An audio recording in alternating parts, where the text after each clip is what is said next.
Yes, exactly. I kind of figured, but Yeah. gosh, yeah. Still working on that corner. We were really happy because, my coworkers are like, I think she thought it was gonna be like 13 lines instead of 13 lines. Yes. All right, welcome everyone to Circles Big View Night. I want to give a welcome to everyone in the room. We have our circle leaders here with us and their allies who have been working hard the last year and a half to reach their goals of financial stability. Also, welcome to everyone who's on Google Meet. Welcome. And those who have joined us or will be joining us, YouTube and Facebook, we're also streaming live. So those of you who are out there, you can make comments on there, and we should be able to pick those up too if you want to on Facebook and YouTube as well. Huge thank you over here. You can't quite see it maybe on screen, but we have some panelists from different food benefits that we're going to hear from tonight. Experts in the field are going to share about their program with us, so a huge welcome to them as well. For those of you on Google Meet, if you wouldn't mind just doing some standard Google Meet etiquette, we probably all know by now, but if you're not speaking, please hit the mute button so we can all hear more clearly. And then when there'll be time to share later on in the program, then you can unmute and share your comments that way. You also, during the program, if you have questions or thoughts as you're just thinking, you can type them in the comments. And then Sarah is behind the scenes. She will be able to handle any questions or comments. So you can do that as well. So we're going to begin right away. Tonight we're talking about food benefits and food insecurity and how food benefits work, obviously, towards the goals are to reduce or to eliminate food insecurities in our community. So we have several in our community that are available to jump in on from. But we want to begin that this program or this idea or topic impacts everyone, right? In our community, it's not just people who are hungry or who are financially strapped that need these food benefits, that they don't just benefit them, right? They benefit everyone. If you could share the PowerPoint, that would be great, Sarah. And as you can see, I'm just going to follow through some slides here, but yeah, I'll give a moment there. All right, so tonight we're going to be talking about these issues.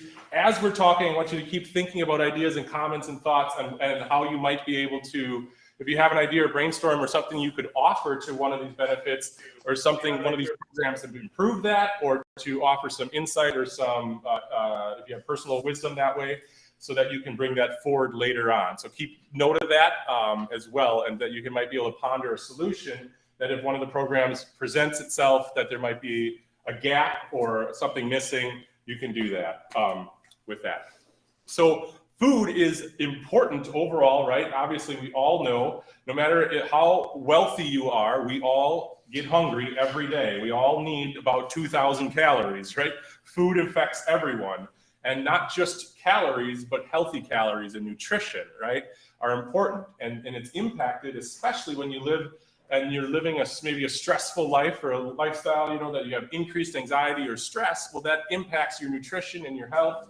If you don't have access to certain nutritious food, it also can just have this loop, right? This effect that if you're not eating healthy, then it affects your mind and your body, and then it affects your ability to work and your ability to manage and plan and things like that. So obviously nutrition is important, not just food. We're not talking just about access to calories. We're talking about access to healthy calories and nutrition and education that goes along with that, right? It's not just easy enough to just dump a pile of food. We have to have an understanding of how to prepare and to make and things like that. So the food insecurity is a bigger issue than just calories. So we want to keep that in mind too as we're talking tonight.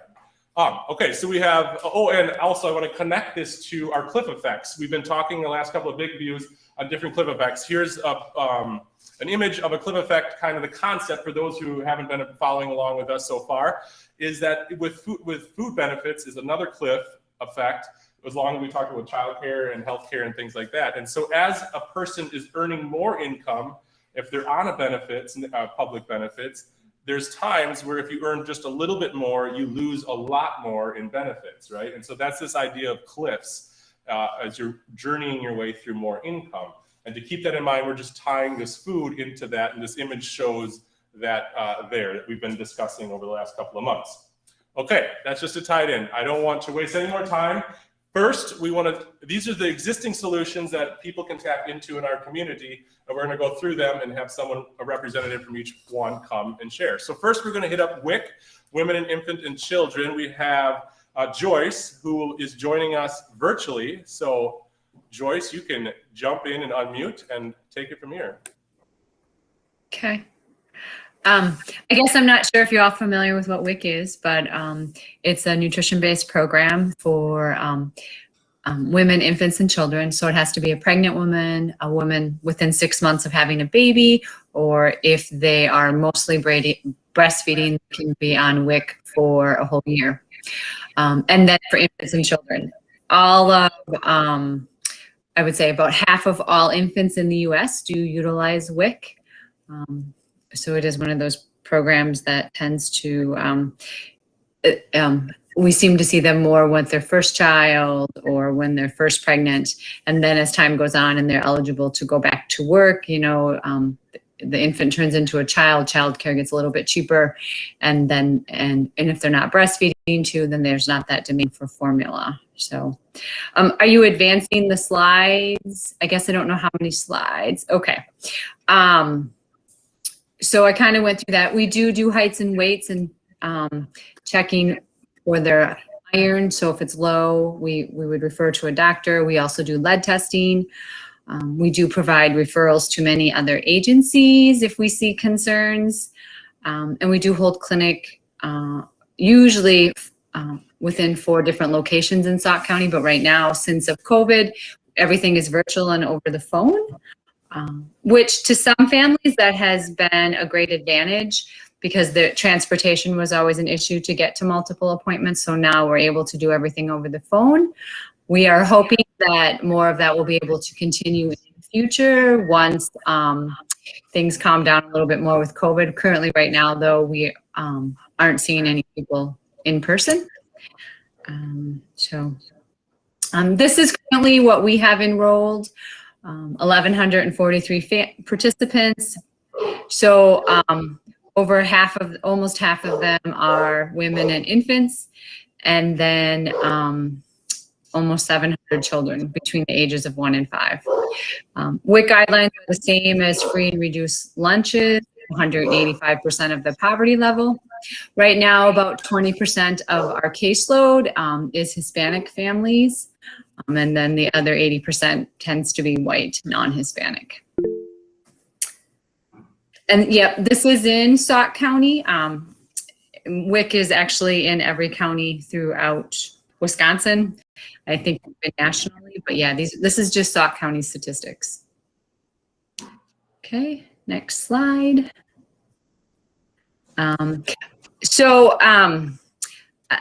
I guess that's just the overview. Did you want me to talk anything else about, I guess our families in general, probably 95% of them all tend to be working families. Some of them, there are some that are on disability, but the majority are 2 income earners, unless they're a family of 3. And did you want me to expand apart about the kind of the cliff and what happens at this point, or are we going to talk about this later? No, if you want to go into that too, just share the clip, and then if there's any gap that you see the program kind of having, that'd be good. Yeah. So a lot of times we do see once the infant does turn 1, that tends to be a time that they get off because maybe mom wasn't working at that time. So now they make too much money for a family of 3. So we do see that happen quite frequently. There are those families that are caught in the middle. They might have rent and childcare expenses, but they still make too much money for WIC. And then they also aren't eligible for food share. So they're kind of not getting either service. And I think, you know, some of the challenges with WIC too, especially since COVID happened, like a lot of our families weren't going to the store and using their card quite as much because there was that fear. WIC didn't offer an online option, which like Food Share did, or the grocery stores would offer that online option. And so many families just chose not to use WIC during some of that time. Our redemption rates went way down. So they're really trying to work on that and be able to do online purchases with WIC, but it is complicated. And I really think transportation is probably one of the biggest barriers for many of our families to get to our appointments when they were in person, or it might just be that they only have one vehicle and somebody's working and they take the car during that time, or their car broke down and they don't have the funds to repair it. So I really think that tends to be one of the biggest barriers. And then we also do see families that struggle a lot with mental health issues, so they'll miss an appointment. We do see that quite frequently too, which can be a challenge with many of our families. So, okay. Any questions? We'll do questions at the end if you guys could retain that. We'll just have each panel introduce, and then so retain your question, write it down, or put it in the comments. We'll go there. So next we have Brian Larson from SNAP, Supplemental Nutrition Assistance Program. So Brian, you come on up.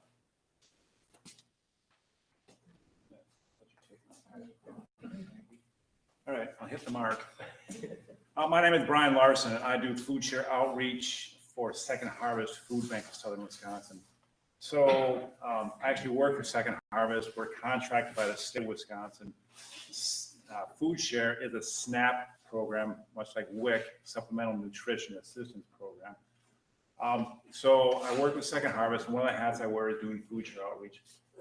Food share outreach is educating people about food share, making sure they're aware of it, trying to help them navigate the process of getting through food share.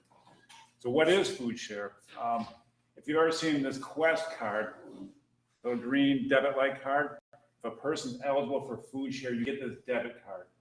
Each month, money gets put on this card, and you can use that money to buy food in the grocery store. So it's pretty convenient. You're allowed the freedom of choosing what food you want to use. You got to get to the grocery store, obviously. Most grocery stores, Quick Trips, convenience stores will welcome this because it's money in their pocket. So how do you qualify? They look at a number of things in the application process. Obviously, the basic things like, are you a Wisconsin resident? Are you a United States citizen? But mostly what they do is they look at household size, household income, and household expenses.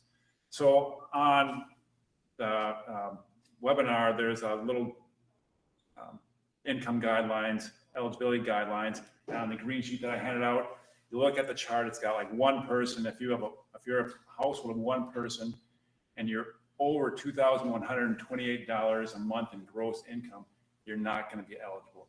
If you're under that amount, I would encourage you to apply for it. It's not going to hurt to apply. You may or may not be eligible. More than likely you will be, but yeah, it doesn't hurt to try. Now, with that said, how do you apply? That's one of the things that I try to talk to people about is navigating that system. You can apply online. If you have a computer, if you have access to a computer, you can apply online. That's the first step, is doing the application. The second step is something called the food share interview, which is done over the telephone. And the third step is sometimes you need to send in documents to verify pieces of information. Usually that means, like, if you're working, they might want to see pay stubs from the last 30 days, okay? Or if you have a medical bill, they might want to see how much you're spending on that medical bill so they can deduct that from your income. Let me back up a second too. And Joyce was saying something about the application process for SNAP, for food share. It actually got easier over the pandemic. You could call and do your application over the phone. You can do the food share interview over the phone. So you can do all of this over the phone in a matter of like 45 minutes to an hour. And I help people with that phone call navigate that process and try and provide clarification for them and for the person that does the application process. So some numbers. I don't have anything specific to Sauk County, but about 41% of the people that receive food share benefits are under the age of 18. Children, okay, through their family, obviously their parents or their guardians. 48% of the people that receive food share are either elderly, blind, or disabled. So they're either over the age of 60, have a disability determination, or they're blind. 40%, just over 40% of the people that receive food share are actually working. They're working, but they don't have enough income to help make ends meet, so they're eligible for the Quest card.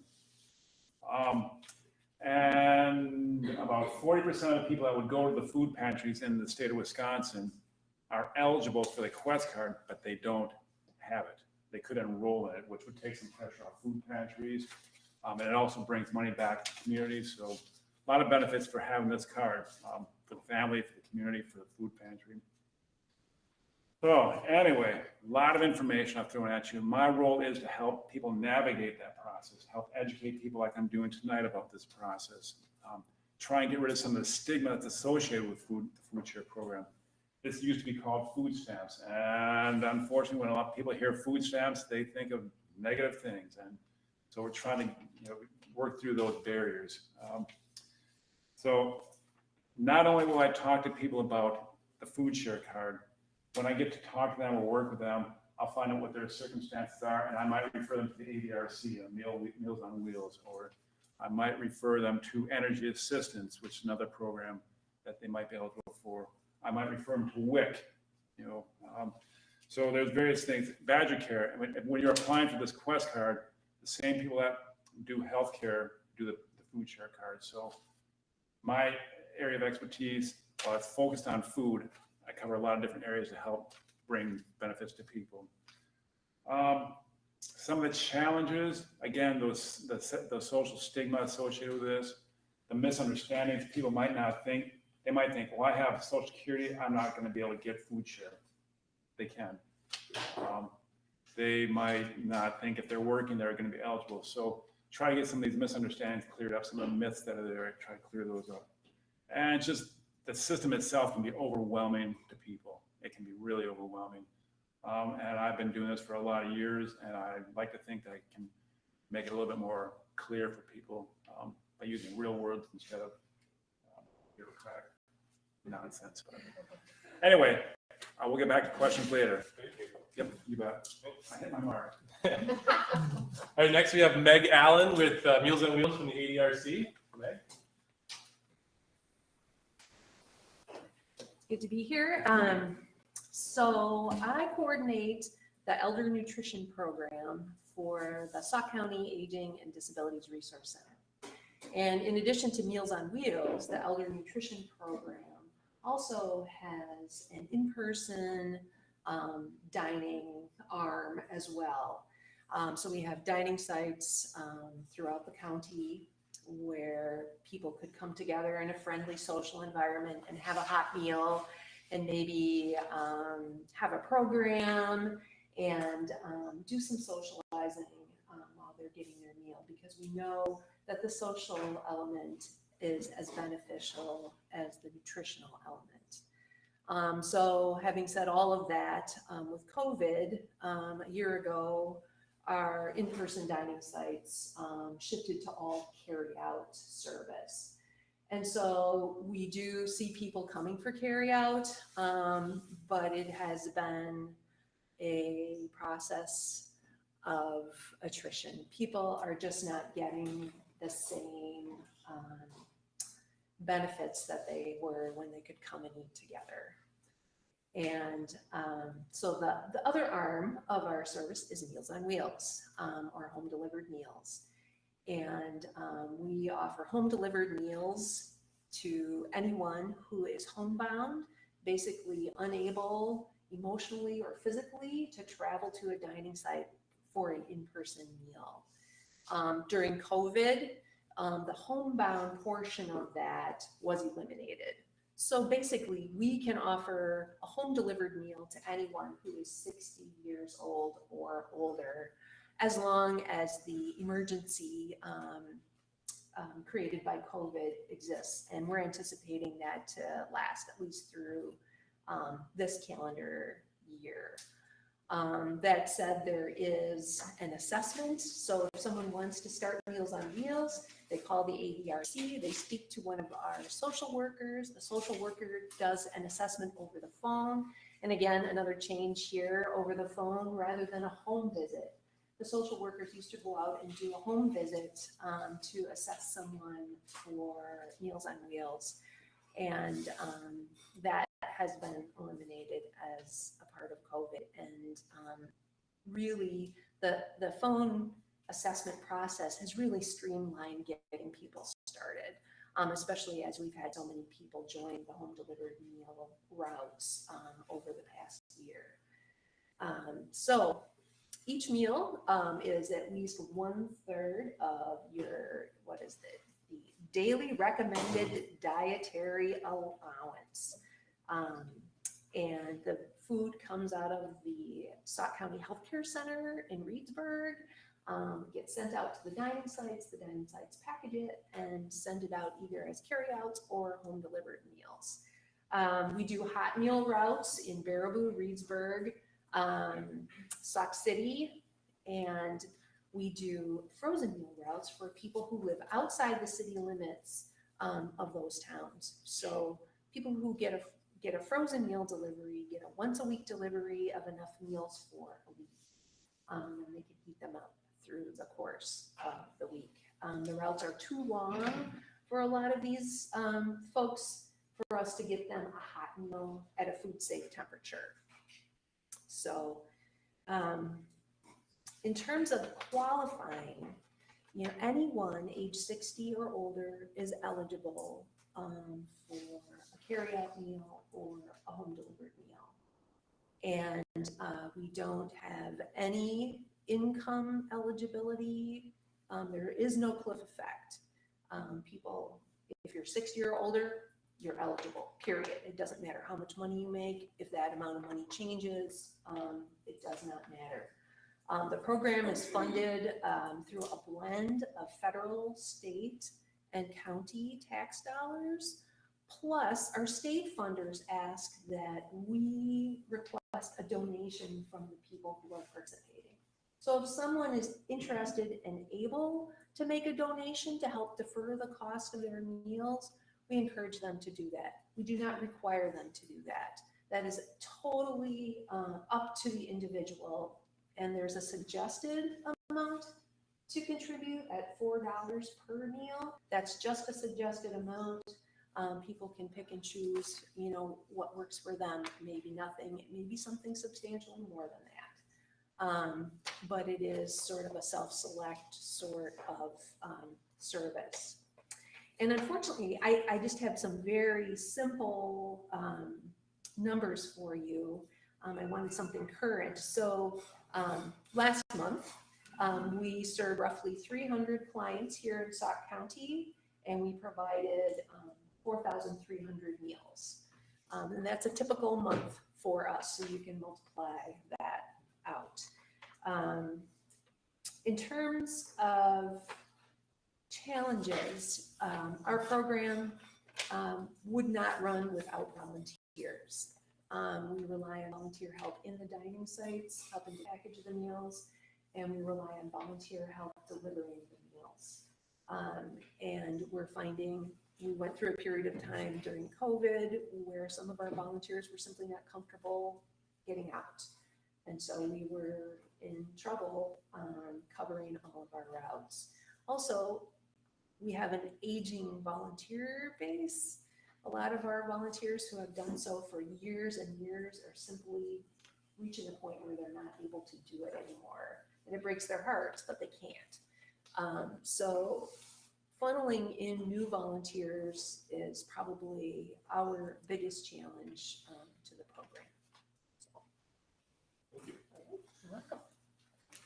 Okay, next we have Chris Baldwin from the Sauk Prairie Area Food Pantry.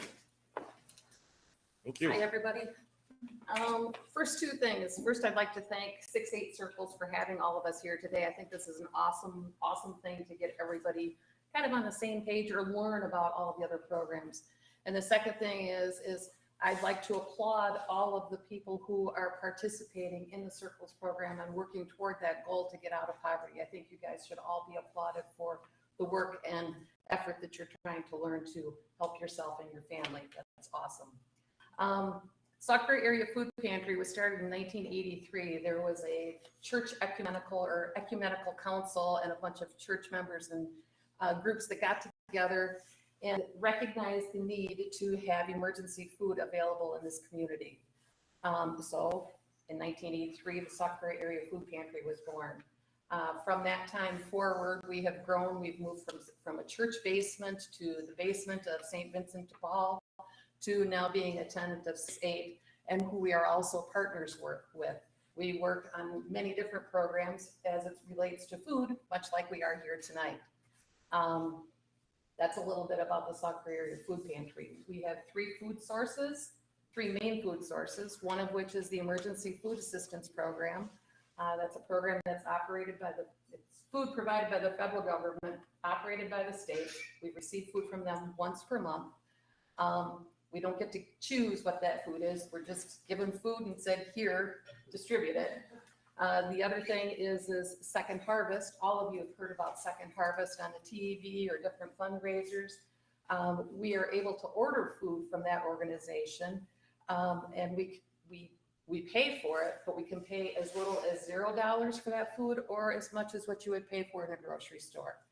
We're at the mercy of what they have available. They're at the mercy of what's given to them. And then our third and most valuable resource for food is our community. The volunteers, the individuals, the businesses, the organizations, everybody from FFA to NHS to cheerleaders, football players, backyard neighbors, you name it. Everybody has come together during COVID and helped us fill the gap between filling boxes and bags of food for the people in our community that need food. We're so fortunate. We never had to close our doors. We never had to stop saying we can't service. So yay to our community. Who can come to the food pantry? Anybody can come to the food pantry if they live in the Sauk Prairie Area School District.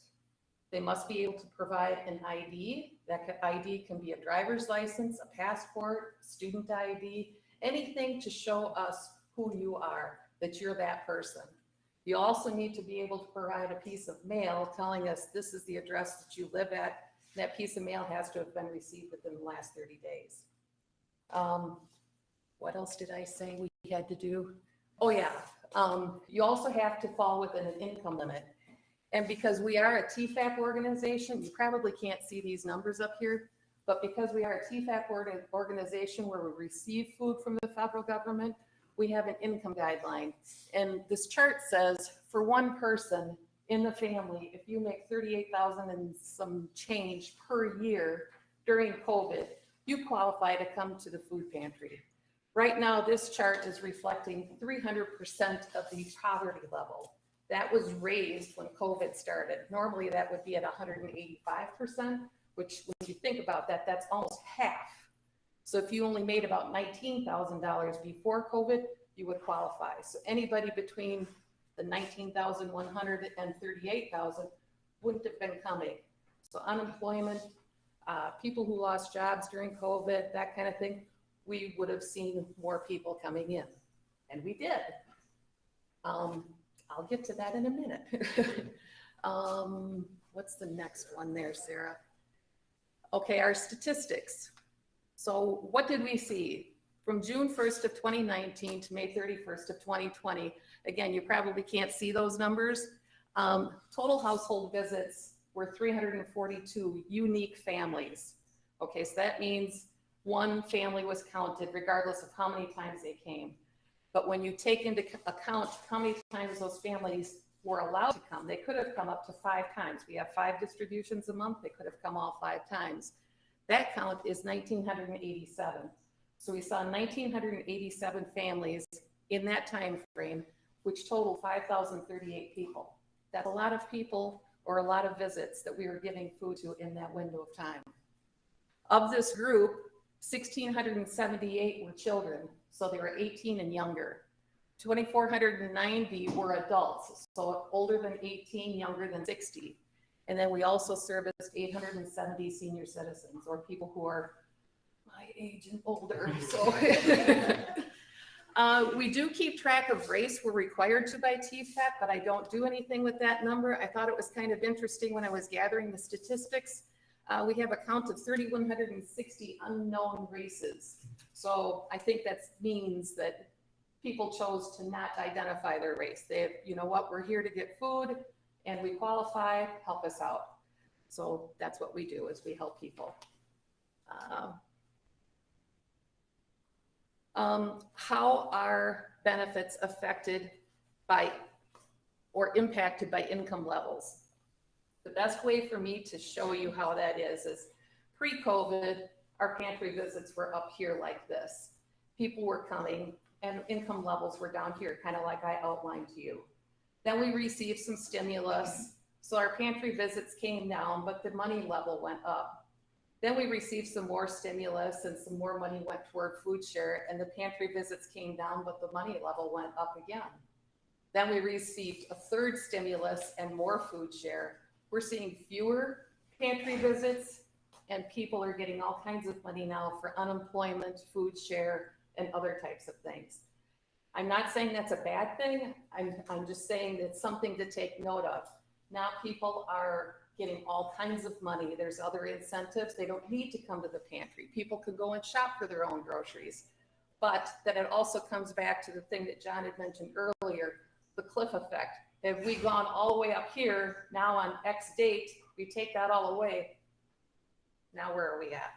So it's something to think about. It's kind of a scary thing. I see you cringing. It is kind of a scary thing, isn't it? What challenges does the pantry have for addressing food insecurity in the Sauk Prairie area? Other than the whole COVID thing, the biggest challenge we have are people who their money is tight and they're choosing to not pay a bill so that they can buy food. We try to encourage people to pay their bills, pay their light bill, pay their rent. We can get you food, so come to the pantry. So that's a challenge. There's always somebody that says, oh, somebody else needs it more than I do. You can give the food to them, but we can give them food and we can give you food. So that's a big challenge for the pantry. So I think that's all I have. Thank you, everybody. All right, and last we have Lisa from the Sauk Prairie School District talking about the school lunch program. Thank you. Good to be here. So I'm the food service coordinator for the Sauk Prairie School District. We serve meals at 6 different sites. We have our high school, and that's basically considered our production kitchen. So we receive the food deliveries there. We do some bulk cooking, and then we send that out to our outlying schools. That would be Tower Rock, Merrimack, Grand Ave, the high school, and Bridges. So families can receive a well-balanced breakfast and lunch at school. And based on their income and household size, they can qualify for either free or reduced meals. And just to give you an idea of where the Sauk Prairie district stands, we have roughly 30% of the district on average that participates in free and reduced meals. Some of the schools, if you look at each school individually, some are higher, some are lower. So for example, we have Tower Rock at the highest, and they have 52% of the students on free and reduced meals. Our lowest would be Grand Ave at 19%.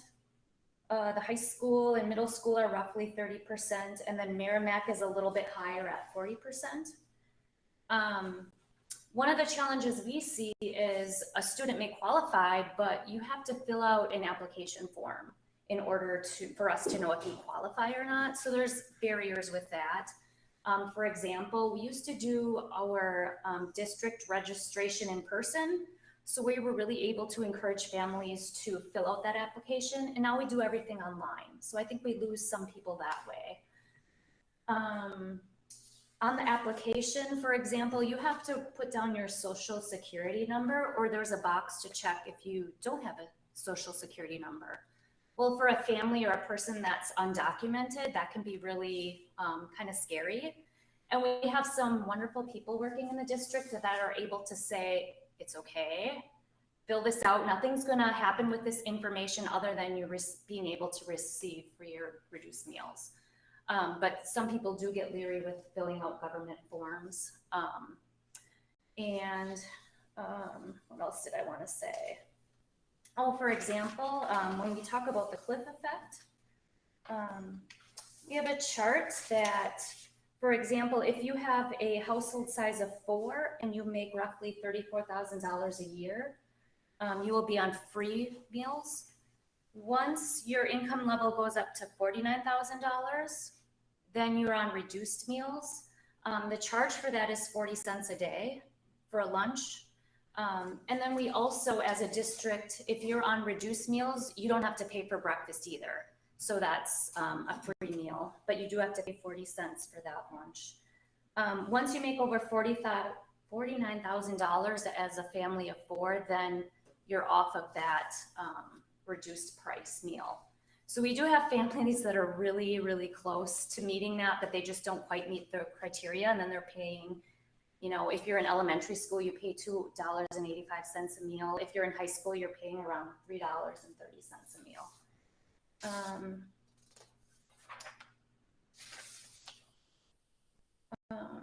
The other thing, if you qualify for free and reduced meals through our district, we will send you that information that you qualify, and you can also accept, let's say your student or a child wants to be in a certain sport or go on field trips, they can get those fees waived. But again, if you're not filling out that application, then we don't know if you qualify for receiving those benefits.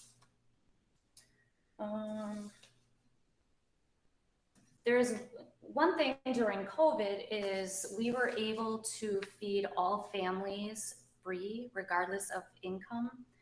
And now there's legislation that there's momentum behind passing that all meals be free. So if you're interested, look up the Universal School Meals Program Act of 2021, support that legislation, and every child will receive free meals as part of a school benefit. And that's pretty exciting because that takes the stigma away from kids being on free and reduced meals. As districts, we no longer have to look at collecting those unpaid fees. You know, for example, a family may have to pay 40 cents for a meal if they're on reduced meals, but if they're not making those payments, over the course of a year, they can really rack up a negative account. We've had, not our district, we do a really good job of connecting with families and making sure that doesn't happen, but there's districts that have had to take schools to small claims court because there were hundreds of thousands of dollars racked up in unpaid fees. Yeah, so I think that's all I really wanted to cover. Thank you. Thank you. Let's give a round of applause for our panelists.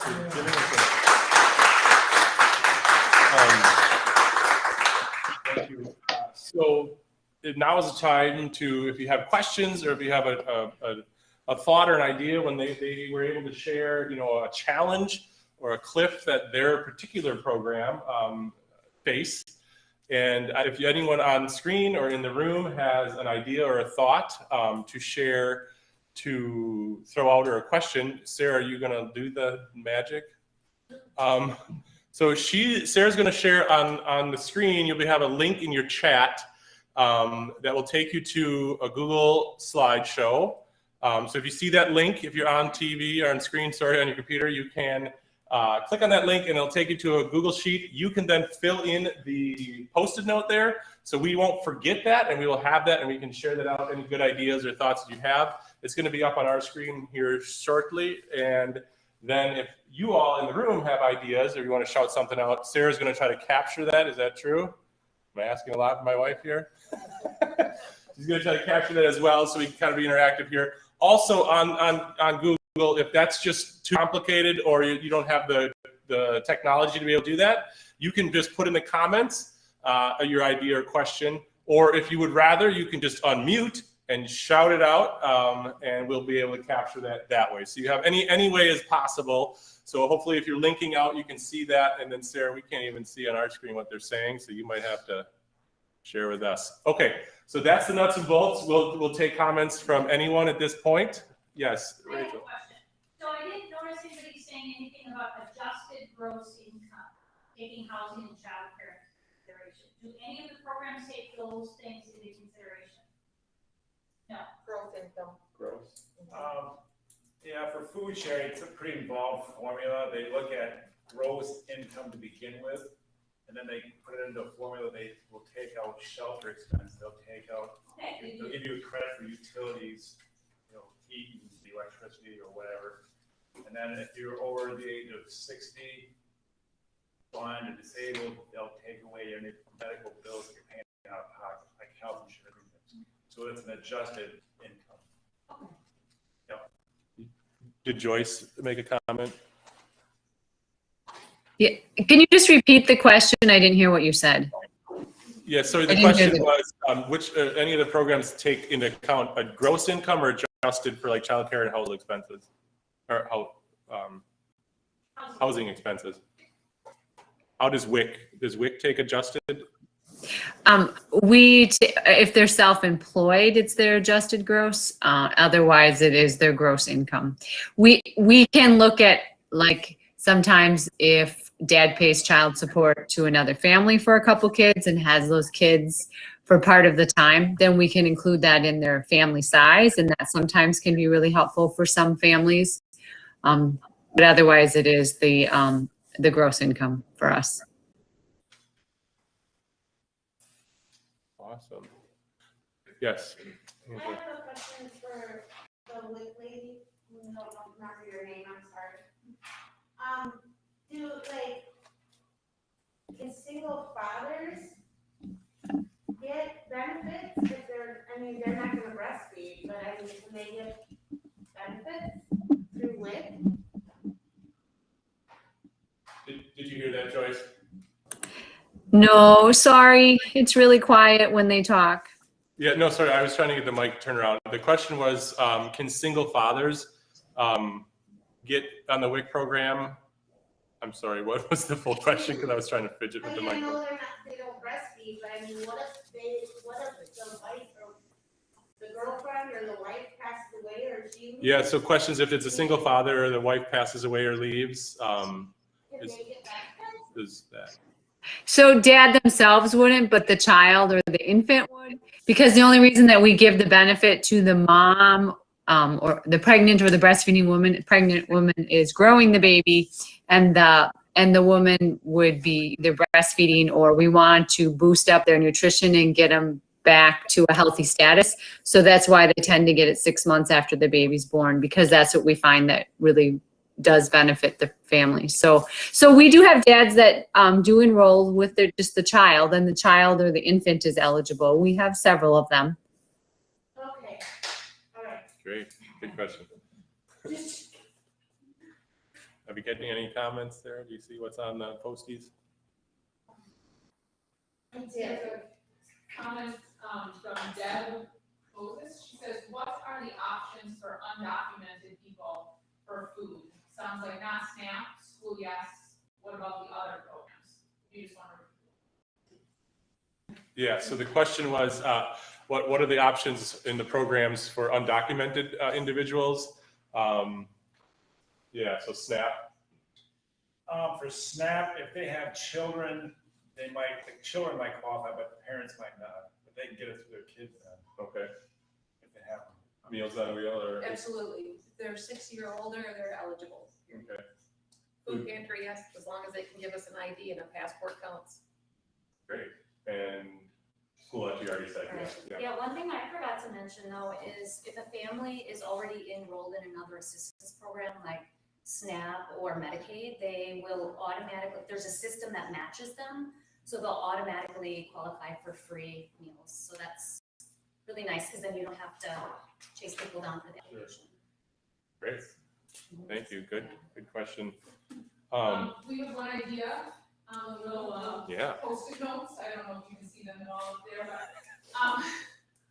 so just an idea of could there be more for school lunch, more tiers, of the reduction, like $1 a meal and 40 cents. I know you can't tell us you're going to change that right now, but that was an idea presented.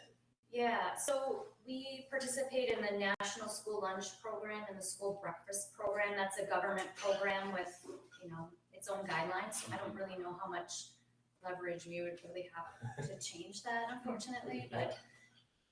Yeah, that's another idea. Maybe hopefully we can know But somebody again, pass it on us. universal free meals. Yeah, I mean, I think right. there's a lot of momentum around that. And I think we learned a lot with COVID, feeding people free universally. It's been Wonderful. I kind of have a question I got earlier too, but so within Circles, and our goal is to reduce poverty, right? To help people get out of poverty. How do you see each of your programs as like fitting into that track of help, reducing poverty? Do you see it as a method, or if not, is that a gap, and how do you connect? How might your program be connected to that? So, more complicated question, I guess. Mine's pretty simple. We promote it by saying it's money tight. And if your money's tight, you have a food share card, you can take money you might normally spend on groceries and use it to pay for your rent, use it to pay for your gas for your car, your insurance, whatever, and then let the food share pay for your food. So it's just a way of turning your budget around a little bit differently. I think that's what Chris was hitting Right. on too, Yep. and I feel that way too, like, Yep. Right. take advantage of this. If you look at the percentage of children in our district on free reduced meals, 60% of those kids take advantage of it. But, that's 40% that qualify that don't. So that would be a huge I was just gonna thing say, to address. the way to look at it is if you're paying your lights and your heat and your rent and everything on time, you're improving your credit score. So that right away is improving your status in the financial world. So if you can keep paying your bills that way, come to us for food. The more that you keep increasing your credit score, you get a better job, a better paying job. You're gonna see these numbers go like this for yourself then, so. Yeah, absolutely. That's wonderful. And then also like with the food share card, you might have a bump in the road. You might be laid off for 3 months. Who knows what? Rather than rely on your savings and eat your savings or go into further into debt, access the food share card and kind of reduce the amount you're spending on food and keep your savings where it's supposed to be.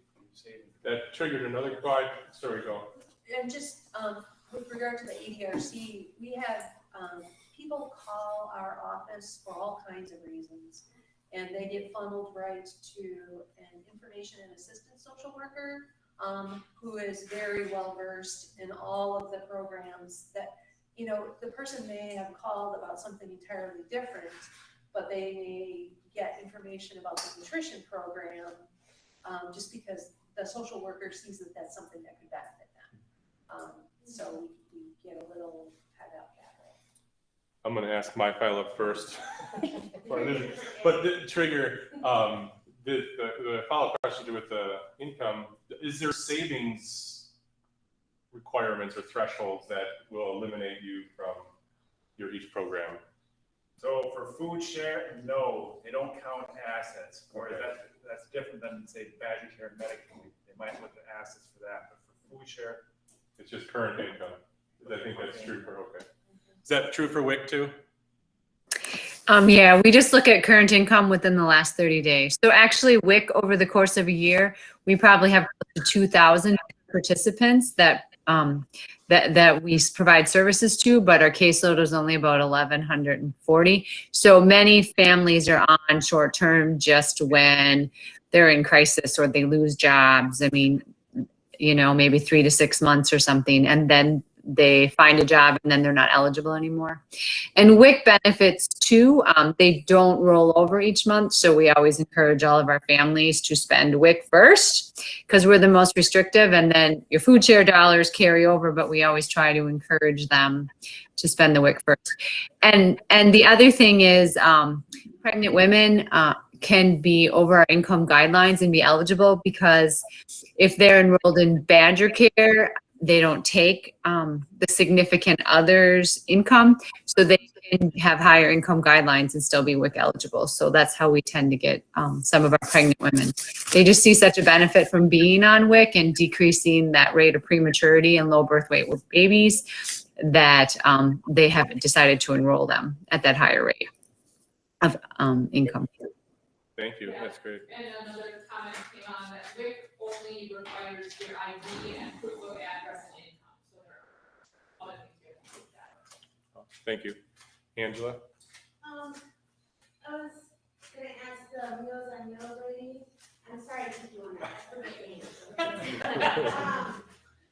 Is there a way, like, say your parents and they're like 70 in their 70s or something, and they're your grandparents, can you call for them in order, like, the food to be served to them?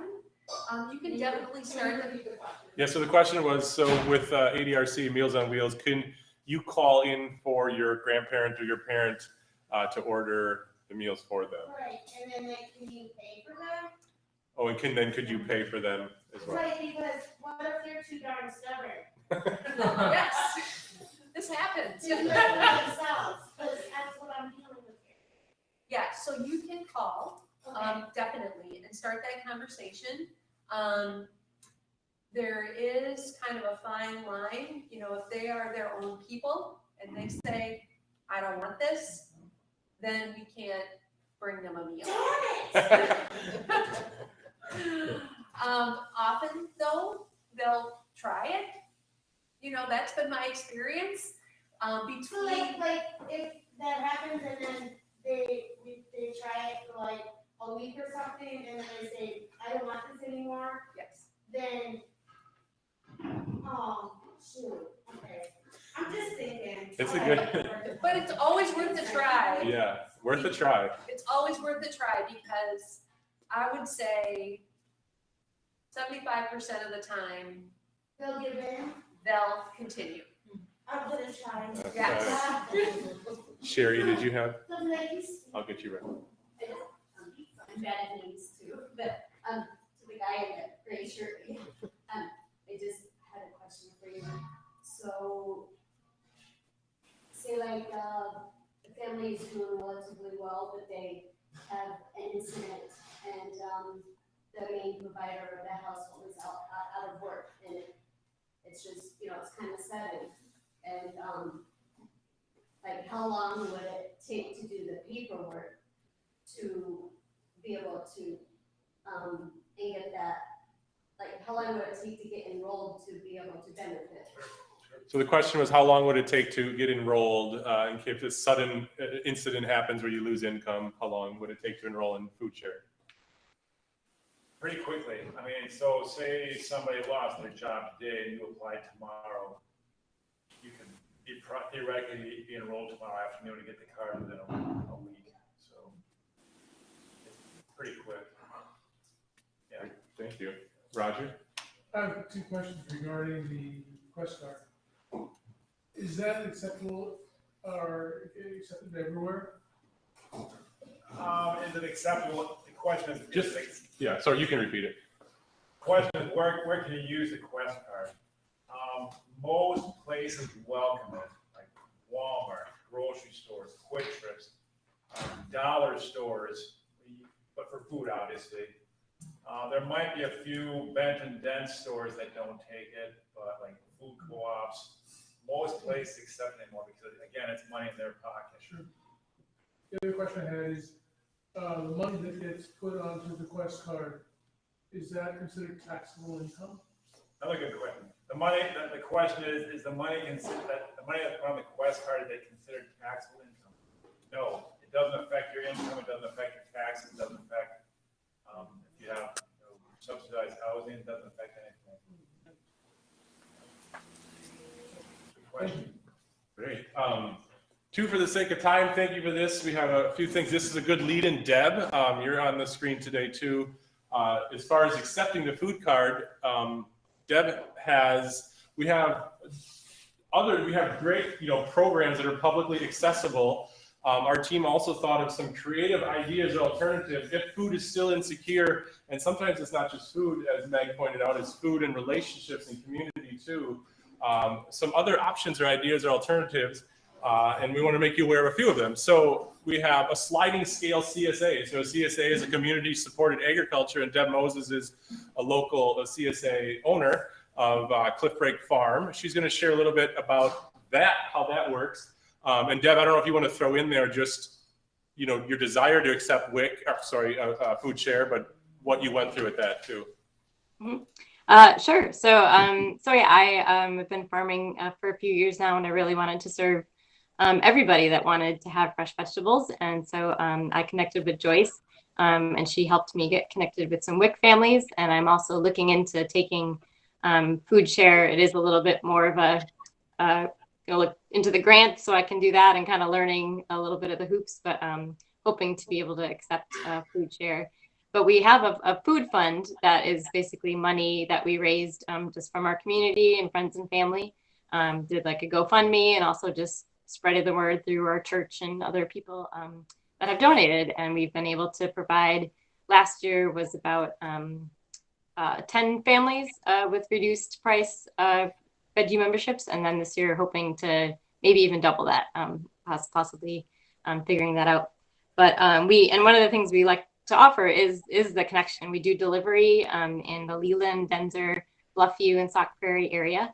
And just kind of having an excuse to visit people is nice and bring them fresh vegetables and have a connection to their farmer, have a connection to the land. We're hoping to have at least a couple socially distanced open houses. You know, families can come hang out at the farm and enjoy the land that we've been blessed with taking care of. And also helping with recipes. We have like a small box for people that live alone or maybe that aren't that familiar with cooking, and a larger box for people, but we support people with recipes and ideas, and just really want folks to be successful and to enjoy it. So so that's one way we've been trying to help. And we also have a farm stand at Bluffview, and the people that are on WIC have vouchers that they can use at farm stands and at farmers markets if you're qualified to accept. It's a really easy process to be able to accept the WIC vouchers. And so that's another way that folks have been able to get fresh local veggies. Yeah, Angie, do you have a question? First of all, I would like to say thank you for doing that and looking into the forward card for people to apply. Thank you for that. Not a lot of people take that time to do that. And another thing, do you take volunteers there at the farm? Oh, I would. Sorry, go ahead. I was just going to repeat the question if you heard, but you heard it, so go. Well, from what I understood, it was, do we take volunteers at the farm? I would love volunteers. I was just out planting potatoes right before this call, and it would be great to have help. So, for my contact information, it's Cliff Brake, and that's CLIFFBRAKE, like the brakes on a car. Cliff Brake Farm at gmail.com. And if anyone's interested in memberships or in helping with the food fund or volunteering, I would be happy to have help with any of that. Great, thank you. And we shared that too, just the concept of, you know, other local businesses or farmers markets or things. Are there ways to get the food accessible and have a scale that people can afford and you know, graduate into that based on their own income or their own need and things like that too. So a fun, creative idea there. Roger, did you have a? Thanks, Sarah. Done? Sure. Okay. I have a question for really all of you, all five of you. We learned a lot tonight about how people can get food. Part of food insecurity, as John introduced, is nutrition and what value the food provides. You know, maybe you being the experts in your own domains, maybe you have noticed some areas where we as with the service program might be able to help as far as getting people to understand what to do with the food once they've gotten it. Understand where the food comes from, what it is, how to use it for nutritional purposes. Because as much as I love what Deb Moses was saying, who should we go buy fresh vegetables? They don't know what to do with them. They don't even know what they are. I'll take a note just for our respect of the time too, and then running short. But that might be just something to take home to all your programs. Is you might already, I know some of you are doing educational pieces, but to think if you aren't, or if you could improve, how do you connect your food source with organizations or literature that connects with how and nutritional parts So very good point. I just want to run through before we close here. Another idea is 6-8's garden. It's run off the red hen principle, little red hen principle, right? So anyone who works in the garden gets to have the share of the produce and gets to eat the food that comes from the garden. And yes, Angela, we are taking volunteers. And there, is another way, could there be green spaces in our community that could also open up and learn how to grow and do that, to reproduce that concept as well. Talking to some other ideas that came in, foraging, right? We live in a beautiful state that has a lot of wild food that is edible. And so there's foragers, and actually I wouldn't recommend just going out there eating everything that's green. I tried that last year, but finding someone who's experienced in it and what you can eat and what you can't eat, what you can't or you shouldn't, and then what you do with it. But foraging, but fishing, hunting, these are some other ideas too that could supplement your food, to get creative so that we can, also fill the gaps of food insecurity and also get connected to people, get connected to the land. These are all cool benefits, again. So just to wrap up, I'm going to give each panelist just 1 minute, right, or less. Just what is your biggest need and how do people connect with you before we wrap it up? So you can just stand up if you want, or just, I guess we were hearing you just fine, so we'll do it right in your seats. Ryan, you're over there on the right, so. My biggest need is for people to be aware of the Quest card and ask questions about it and be willing to reach out. My phone number is available, 608-807-7859. Call me. Thank you. And we would love volunteers. We have lots of people. It's a very discreet commitment usually. It's really a lot of fun. And try it. I have lots of needs, but I'll narrow it down. We need people to use the pantry. I'll just pound this home again. Pay your bills, come visit the pantry. That's it.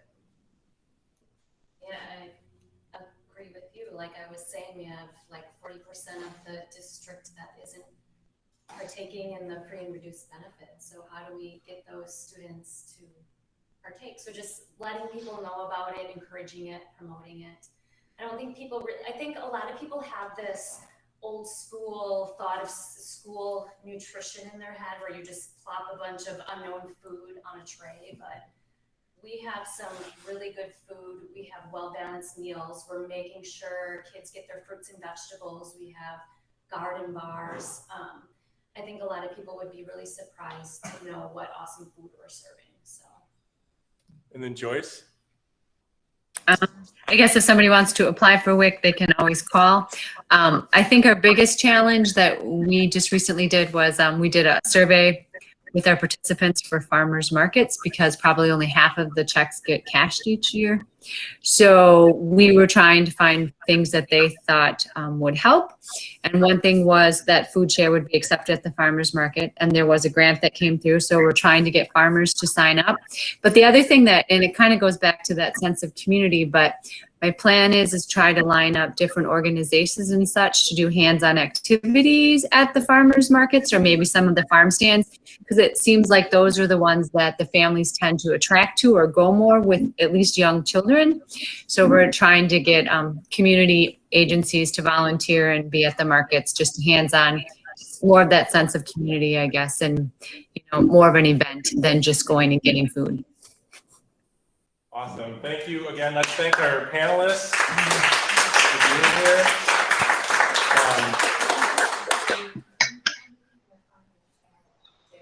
Okay. Yeah, that wraps it up for tonight for y'all and those joining us. Thank you so much. If you would like to learn more or get involved with Circles and jump into our program, or you want to learn more of what we're doing here, or if you would like to enroll in Circles, all of that information, you can go to our website, makingservicepersonal.org. There's a Circles tab, go there, or all of our contact information there. We'll start with a phone call, and we continue this conversation about how we can affect and hopefully reduce poverty in our community by working to remove the barriers of poverty that is in our community, but also help lift and journey with people who are working themselves through poverty. So thank you for joining us tonight. We will do Big Views again, so stay in touch with us on our social media as well. But with that, we're going to say good night. But allies, if you could hang on, we're going to, as we end the live thing, we're going to jump back onto Google. We have some announcements and things. But with that, we will close for that. Great.